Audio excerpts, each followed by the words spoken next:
প্ৰিয় বন্ধু বান্ধৱীসকল, আজি মই নতুন এটা ৰেচিপি আপোনালোকৰ মাজলৈ লৈ আহিছোঁ। এয়া হৈছে প্ৰাউন ফিছ। ইংলিছত কয় প্ৰাউন ফিছ, অসমীয়াত কয় মিছা মাছ আৰু হিন্দীত কয় ঝিঙি মাছলি।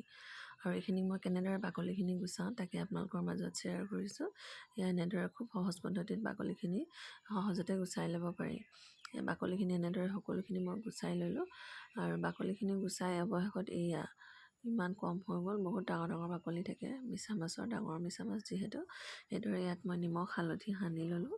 নিমখ হালধি সানি মই এইখিনি ফ্ৰাই কৰি ল'ম। এতিয়া ইফালে মই ফ্ৰাই কৰিবৰ বাবে কেৰাহীখন গৰম কৰি ইয়াত তেল দি দিলোঁ।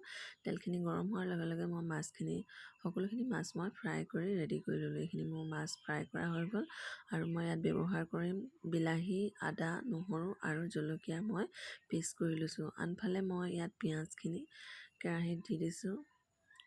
পিঁয়াজখিনি মই ইয়াত দি দিছোঁ। পিঁয়াজখিনি দি এইখিনি লৰাই অলপ সময় ইয়াত ভাজি ল'ম। ইয়াত মই মছলা জিৰা, ধনিয়া আৰু জলকীয়া গুড়ি ব্যৱহাৰ কৰিম।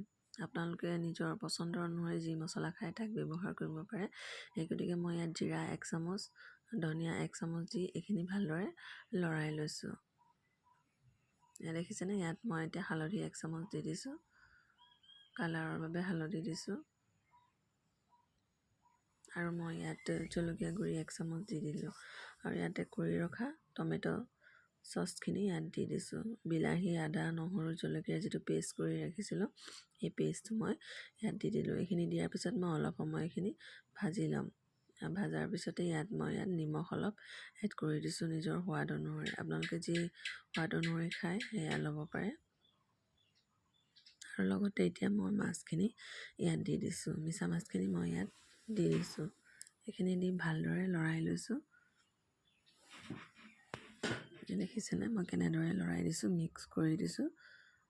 এই ৰেচিপিটো খাবলৈ বিৰাটেই টেষ্টি হয় আৰু লগতে অলপ মই পানী দি এইখিনি ভালদৰে উতল আহিবলৈ দিম। দেখিছেনে কিমান ধুনীয়াকৈ উতলি গৈছে। উতলি যোৱাৰ লগে লগে মই ইয়াত ধনিয়া এড কৰি দিছোঁ। এই ৰেচিপিটো বিৰাটেই টেষ্টি হয়, আপোনালোকে খালেহে গম পাব।